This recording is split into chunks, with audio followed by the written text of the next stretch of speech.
আজকে আমি যে রেসিপিটা নিয়ে এসেছি সেটা হচ্ছে থাইল্যান্ডের বিখ্যাত থাই ম্যাঙ্গো স্টিকি রাইস রেসিপি। আর এই রেসিপিটা বাংলাদেশেও এখন খুব জনপ্রিয়, খেতে অসম্ভব মজা হয়। আর রেস্টুরেন্টে খেতে গেলে অনেক টাকা গুনতে হয়, তাই তো আমি বাসায় খুব সুন্দর মতো তৈরি করে নিলাম। খেতে অসম্ভব মজা হয়েছিল। আসসালামু আলাইকুম, সবাইকে শানুজ ডেইলি কিচেনের পক্ষ থেকে স্বাগতম। আশা করি সবাই খুব ভালো আছেন। প্রথমে আমি 1 কাপ চিনি গুঁড়া চাল পরিষ্কার পানি দিয়ে ধুয়ে নেব, তারপরে ভিজে রাখবো 30 মিনিটের জন্য। এটা হচ্ছে বিন্নি চাল দিয়ে করতে হয়। বিন্নি চালটা পাহাড়ি অঞ্চলে হয়, কিন্তু এখানে অ্যাভেলেবেল নেই, তাই আমি চিনি গুঁড়া চাল দিয়েই করব। আর এর জন্য আমার নারিকেলের দুধ লাগবে অনেক। এর জন্য 2টা নারিকেল কুড়াইয়া হালকা কুসুম গরম পানি দিয়ে চটকে চটকে দুধ বের করে নেব।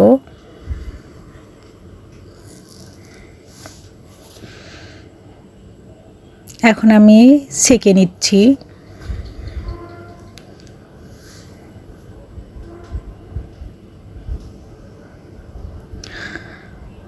আর অন্যদিকে প্রেসার কুকারে আমি দিয়ে দিচ্ছি চালগুলো।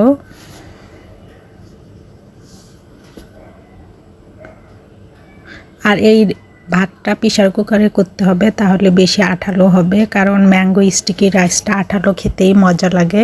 এর জন্য আমি প্রেসার কুকারে করে নেব। 1 কাপ পানি দিয়ে দিলাম, হাফ কাপ নারিকেলের দুধ দিয়ে দিচ্ছি,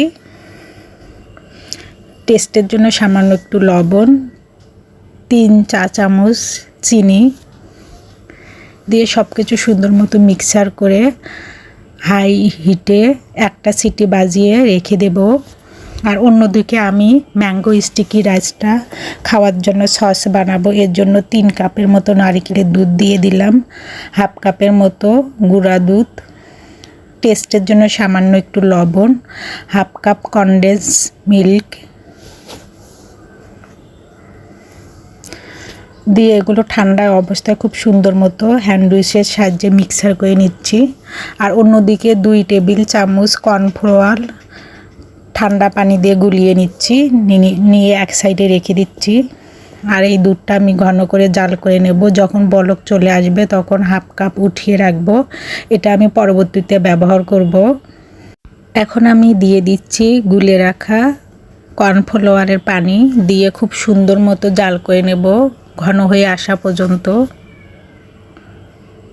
প্রায় 10 মিনিটের মতো জাল করে নিলাম। অন্যদিকে রাইস কুকারের সিটিটাও হয়ে গিয়েছে। এখন ভাতটাকে নেড়ে চেড়ে নিচ্ছি। দেখেন ভাতটা কতটা ঝরঝরে এবং আঠালো হয়েছে। আর চিনি গুঁড়া চাল দিয়ে করলেও খেতে অনেক মজা লাগে, তবে হচ্ছে অথেন্টিক রেসিপিতে বিন্নি চাল ব্যবহার করে। এখন ওই উঠিয়ে রাখা দুধটুকু দিয়ে দিচ্ছি, দিয়ে আবারও উল্টে পাল্টে আবারও ঢেকে 10 মিনিট দমে রেখে দেব। খুব সুন্দর মতো সেট হবে, রাইসটা আঠালো হবে। আপনারা যারা এই রেসিপিটা খেয়েছেন তারা তো এর টেস্ট সম্পর্কে জানেন, যারা কখনো খাননি একবার ট্রাই করে দেখবেন। খেতে অসম্ভব মজা হয়, মুখে লেগে থাকার মতো একটা রেসিপি। এখন আমগুলো পরিষ্কার করে ধুয়ে খোসা ছাড়িয়ে সুন্দর মতো স্লাইস করে কেটে নেব, যাতে সুন্দর একটা ডেকোরেশন হয়।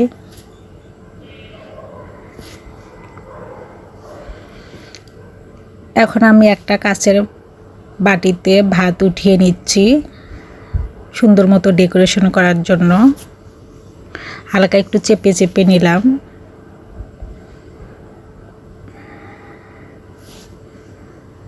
এখন একটা প্লেটে ঢেলে নিচ্ছি।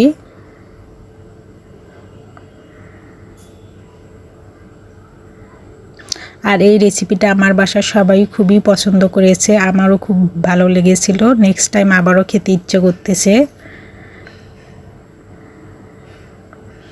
এখন আমের স্লাইসগুলো সুন্দর মতো দিয়ে দিচ্ছি। এটা জাস্ট ডেকোরেশনের জন্য দিয়ে দিলাম, যাতে সুন্দর একটা ডেকোরেশন হয়। এখন উপর থেকে সসটা দিয়ে দিচ্ছি। দেখেন কতটা লোভনীয় দেখাচ্ছে, দেখতে যেমন সুন্দর হয়েছে, খেতেও মাশাআল্লাহ অনেক বেশি মজা ছিল। সবাইকে আমার ভিডিও দেখার জন্য ধন্যবাদ। সবাই আমার পেজটাকে লাইক, কমেন্ট, শেয়ার ও ফলো দিয়ে রাখবেন। আমার ইউটিউব চ্যানেলটাকে সাবস্ক্রাইব করে রাখবেন। আমার এই রেসিপিটা কেমন লাগলো অবশ্যই কমেন্ট করে বলবেন। আর এই রেসিপিটা ভালো লাগলে টাইমলাইনে শেয়ার করে রাখবেন। আল্লাহ হাফেজ।